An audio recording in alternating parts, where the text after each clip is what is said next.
Selamat petang. Kalau malam mau tidur baru malam ya. Apa kabar saudara? Baik. Bersama Yesus. Dahsyat, luar biasa. Yes, yes, yes. Baik. Pada kesempatan ini saya akan membawa kita belajar dengan satu tema firman Tuhan, yaitu peranan orang Kristen bagi dunia ini. Pada saat Tuhan Yesus berada di dalam bumi ini, ketika Yesus berkhotbah, di waktu itu muridnya datang, duduk, mendengar seperti kita sekarang ini ya. Oleh itu Tuhan Yesus, dan pada waktu itu Tuhan Yesus menegaskan kepada murid-muridnya supaya tahu apa fungsi atau apa peranan mereka terhadap dunia ini. Ya, dengan itu Tuhan Yesus mau mengatakan kepada murid-muridnya mengetahui apa itu peranan dan apa itu fungsi. Nah, mari kita melihat di dalam Injil Matius pasal 8 ayat 13 hingga 16. Kita akan baca bergantian ya. Saya di ayat 13, Bapak Ibu dan Saudara di ayat 15 dan saya 16 dan seterusnya. Ya. Mari kita membuka Injil Matius 5.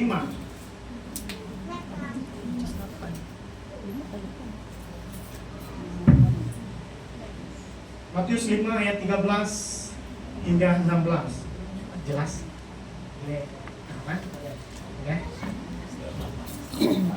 Oh, astaga. Sorry, minta maaf. Matius 8. Silap. Ini silap. Matius 5. Mari kita membuka kitab Android kita. Matius 5. Ya. Ayat 13 hingga 16. Tidak apa kita belajar sama-sama pelan-pelan. Sudah jumpa? Amin. Tema besar adalah garam dunia dan terang dunia. Ayat 13. Kamu adalah garam dunia. Jika garam itu menjadi tawar, dengan apakah ia diasingkan? Tidak ada lagi gunanya selain dibuang dan diinjak orang. 2, 3. Kamu adalah terang dunia. Kota yang terletak di atas gunung tidak mungkin tersembunyi. Lagi pula orang tidak menyalakan pelita lalu meletakkannya di bawah gantang, melainkan di atas kaki diang, sehingga menerangi semua orang di dalam rumah itu. 2, 3. Demikianlah hendaknya terangmu bercahaya di depan orang, supaya mereka melihat perbuatanmu yang baik dan memuliakan Bapamu yang di surga. Amin. Saudara-saudari yang Tuhan Yesus kasihi, di dalam teks ini Tuhan Yesus menggunakan 2 ilustrasi. Ya, dia menggunakan 2 ilustrasi. Ilustrasi ini menjelaskan tentang peranan muridnya terhadap dunia ini. Ya. Ilustrasi yang pertama adalah garam, dan ilustrasi yang kedua adalah terang. Nah, jadi 2 jenis ini, kedua benda ini, Tuhan Yesus menggambarkan bahwa ada 2 peranan atau ada 2 fungsi yang dilakukan muridnya terhadap dunia ini. Ya, jelas? Nah, demikian pun dengan kita sebagai orang Kristen. Apa yang harus kita buat? Apa peranan kita terhadap dunia ini? Saudara, pada kesempatan ini saya hanya fokus membawa kita belajar tentang garam ya. Di masa yang mendatang nanti kita akan belajar tentang terang jika Tuhan berkehendak ya. Saya tidak akan membawa kita tentang terang, tetapi kita hanya fokus tentang garam. Jadi saudara, peranan garam dalam kehidupan manusia itu telah dikenal sejak purba zamannya Tuhan Yesus dulu. Ya, Tuhan Yesus memakai ilustrasi itu untuk menggambarkan peranan murid-muridnya itu di tengah-tengah dunia. Nah, jadi saya tidak membahas peranan atau fungsi garam di dalam konteks masa kini ya, tetapi saya akan membahas fungsi atau peranan pada masa Tuhan Yesus. Oke? Nah, peranan garam banyak ya. Peranan garam ini banyak, mengawetkan makanan atau mengawetkan daging, menyedapkan makanan, mencegah daging dari kebusukan dan sebagainya. Jadi itu adalah peranan garam. Nah, mari kita sama-sama perhatikan di ayat yang ke-13. Apa yang dikatakan Tuhan Yesus kepada murid-muridnya? Kamu adalah garam dunia. Nah, jadi apa makna ini bagi muridnya pada waktu itu? Ya, pada waktu kejadian ini ya. Dan apa maknanya bagi kita pada masa sekarang? Ya. Nah, yang dikatakan Tuhan Yesus, kamu adalah garam. Nah, fungsi yang pertama adalah, ataupun poin yang pertama adalah, Tuhan Yesus mau murid Yesus itu berperan sebagai pengawet, sebagai perlindung, sebagai pemeliharaan, dan mencegah kejahatan moral, kebejatan moral di dunia ini. Nah, dan sebagai pencegah dunia dari kebusukan, dari kejahatan moral. Nah, cukup jelas ya, boleh paham sampai di sini. Kalau kita perhatikan Tuhan Yesus, dia bukan hanya memanggil murid-muridnya untuk mengikuti Yesus, bukan, dan belajar kepada Yesus, bukan, tetapi Yesus mau supaya murid-muridnya itu menjadi garam. Nah, yaitu mengawetkan, melindungi, memelihara dan mencegah dari kejahatan manusia yang ada di dunia ini. Saudara-saudari yang Tuhan Yesus kasihi, artinya dimanapun kita berada, kita kira dimanapun Tuhan Yesus mau ya, dia mau supaya kita ini berfungsi dalam kedudukan sebagai garam dunia. Ya, ini yang harus mereka lakukan, yaitu mencegah dari segala kejahatan. Dan mereka juga berfungsi untuk melindungi dunia dari segala kejahatan, unsur dan pengaruh negatif yang merusakkan moral dunia. Itu fungsi murid yang Tuhan Yesus inginkan, supaya mereka menjadi garam. Ya.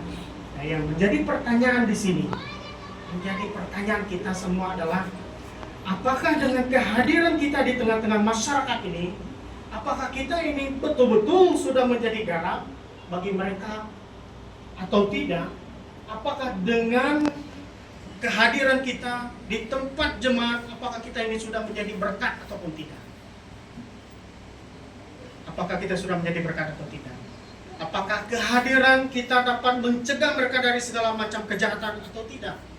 Atau sebaliknya, apakah kehadiran kita ini dapat membuatkan mereka bertobat? Atau sebaliknya juga? Jangan-jangan kehadiran kita di tempat itu mereka semakin lama semakin jahat. Tetapi Tuhan Yesus mau supaya murid-muridnya itu menjadi garam, mencegah, melindungi, memelihara, mencegah untuk melakukan hal yang tidak baik. Itu yang Tuhan Yesus mau. Itu yang pertama. Kita cepat-cepat ya. Yang kedua, poin yang kedua, kamu adalah garam dunia. Artinya Tuhan Yesus mau supaya murid-muridnya itu harus berfungsi, harus berperan sebagai pembangkit dahaga atau menimbulkan kehausan. Itu poin yang kedua yang Tuhan Yesus mau. Garam berfungsi untuk membuatkan orang haus, betul? Nah, kalau kita makan banyak garam pasti haus, betul tidak? Coba Bapak Ibu makan garam 1 sendok, coba haus tidak? Ya, haus. Jadi kalau haus, apa yang harus kita buat? Minum. Betul. Minum air. Untuk apa? Untuk memuaskan dahaga. Dahaga ke dahaga. Jadi saya Ipan nih lidah yang agak sedikit. Mungkin saudara tidak pernah tiru Ipan membawa renungan firman Tuhan. Nah, inilah Ipan. Dia agak bebelit. Tapi saya harap saudara paham lah ya. Nah, kita meminum air itu adalah untuk menghilangkan rasa haus kita. Ya. Jadi Tuhan Yesus menegaskan kepada murid-muridnya supaya mereka itu menjadi garam, bukan menjadi air tawar.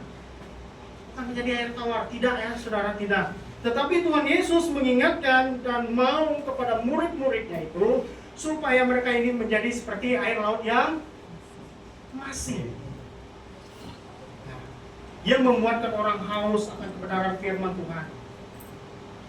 Para pendengar yang Tuhan Yesus kasihi, ini yang Tuhan Yesus mau kepada kita sebagai murid-muridnya, ya. Supaya apa? Supaya kehadiran kita di suatu tempat, supaya orang haus akan kebenaran firman Tuhan. Ya, setiap murid harus berperan untuk membangkitkan kehausan dan kederhagaan. Melalui apa? Melalui apa? Melalui apa, saudara? Melalui perkataan kita, ya. Melalui tutur kata kita. Tutur kata kita itu harus menjadi berkat. Melalui kehidupan kita yang harus menjadi kesaksian, menjadi berkat bagi orang lain, bukan menjadi batu sandungan ke batu tikaman. Itu Bapak Ibu yang tahu lah. Batu sandungan ya. Melalui tindakan, perkataan kita itu harus jujur. Hidup itu harus sederhana. Hidup dengan kerendahan hati, saling menghormati orang lain. Jangan hanya kita saja yang mau dihormati, tetapi kita tidak menghormati orang lain. Tetapi Alkitab bilang apa? Kalau kamu mau dihormati, hormati orang dulu. Orang lain. Ya. Dan kita mau dihormati, tetapi kita tidak menghormati orang lain. Ya. Itu tidak betul. Tidak ngam. Nah, jadi Tuhan Yesus mau kepada murid-muridnya supaya mereka ini menjadi satu pembangkit dahaga. Dahaga bagi dunia ini. Dahaga. Supaya apa? Supaya orang itu tertarik menjadi murid Yesus, murid Kristus. Ya. Jadi saudara-saudari yang Tuhan Yesus kasihi, itu adalah fungsi yang kedua. Fungsi yang ketiga, selesai sudah kita. Terus kita berdoa, kita minum kopi kan Pak? Betul Pak Rusi? Ya. Jadi biasanya kalau khotbah yang ketiga ini semua senang hati sudah. Nah, yang ketiga adalah para murid harus berperan sebagai baja yang menyuburkan kehidupan. Sebagai baja, atau dalam bahasa Indonesianya itu mana pendeta? Kalau baja apa? Pupuk. Betul? Nah, supaya tanaman itu menjadi apa? Menjadi subur, dan tanaman itu pun subur. Nah, Dr. Lukas atau Injil Lukas adalah seorang doktor kimia, menyatakan bahwa garam juga berfungsi untuk menjadi baja, jadi pupuk. Mari kita perhatikan. Ini ada bukti nih. Mari kita perhatikan Lukas 14 ayat 35. Kita baca sama-sama. Injil Lukas ayat 14 35.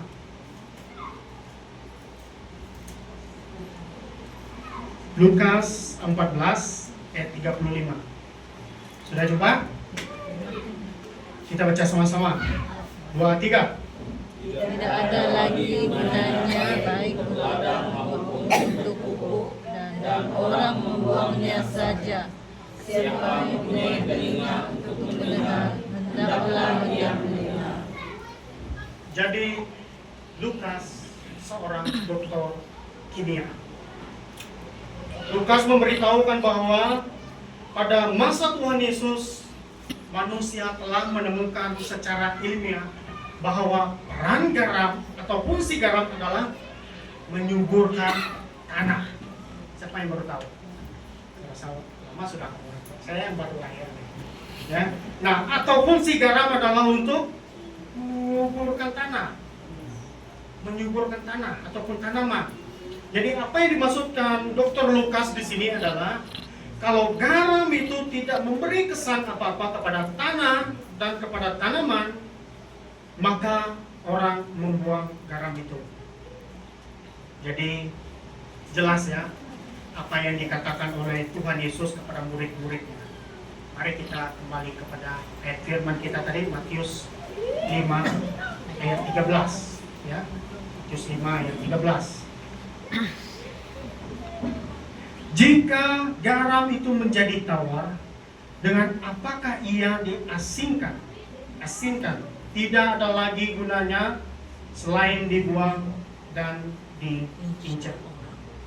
Jelas ya, jelas Tuhan Yesus bilang kalau garam itu sudah hilang asinnya atau masinnya itu tidak ada gunanya lagi, tidak ada fungsinya, orang akan membuang dan diinjak lagi. Saudara-saudari yang Tuhan Yesus kasih, dengar ini baik-baik. Dengan itu Tuhan Yesus itu mau ya supaya murid-murid itu berperan aktif, berfungsi terus-menerus. Untuk apa? Untuk membangun orang lain, bukan melemahkan orang lain, bukan menghakimi orang lain, membina orang lain, membimbing, merangkul orang yang lemah, dan mendewasakan orang lain dan sebagainya. Ya. Jadi saudara, Tuhan Yesus menegaskan hal ini kepada muridnya di masa yang lalu. Supaya apa? Supaya muridnya itu menjadi baja atau menjadi pupuk untuk menyuburkan orang lain. Jangan kita menghakimi orang lain. Ingat, Tuhan Yesus saja yang boleh menghakimi. Ya. Sebab kenapa? Kita ini tidak sempurna. Tuhan Yesus saja yang sempurna. Kalau kita mau sempurna, kita harus di dalam Tuhan Yesus. Saudara, pertanyaannya adalah, apakah kita ini sudah memberi pertumbuhan bagi orang lain? Atau mendatangkan batu sadungan ataupun batu tikaman kepada orang lain? Itu kita jawab sendiri di dalam hati kita. Ya. Jadilah penolong bagi orang lain, bukan jadi pembohong bagi orang lain. Jadilah batu loncatan bagi orang lain, bukan menjadi batu sadungan bagi orang lain. Saudara, marilah kita menjadi garam dunia. Itu yang Tuhan Yesus inginkan kepada saya, saudara, kepada kita semua. Dimanapun kita berada harus menjadi contoh. Kalau saya bertato jangan ikut. Ini saya belum bertobat dulu, ya. Jadi harus menjadi contoh, menjadi teladan, baik dengan perkataan kita, sikap kita, tindakan kita, cara berpikir kita. Biarlah kita terus menjadi garam dimanapun kita berada. Jangan ambil kesempatan di dalam kesempitan. Kalau tidak ada orang Kristen di situ, tidak ada orang yang mengenal kita, kita tidak menjadi garam. Tidak betul, tidak benar ya. Dimanapun kita berada, tetaplah kita menjadi garam. Itulah yang Tuhan Yesus mau. Itulah fungsi, itulah peranan orang Kristen bagi dunia ini. Supaya apa? Supaya apa, saudara? Supaya Tuhan saja yang dimuliakan. Demikianlah kebenaran firman Tuhan yang saya fungsikan kepada kita. Jika diberikan kesempatan lain kali, kita akan menjelaskan tentang apa itu terang. Ya, mari kita berdoa. Tuhan Yesus.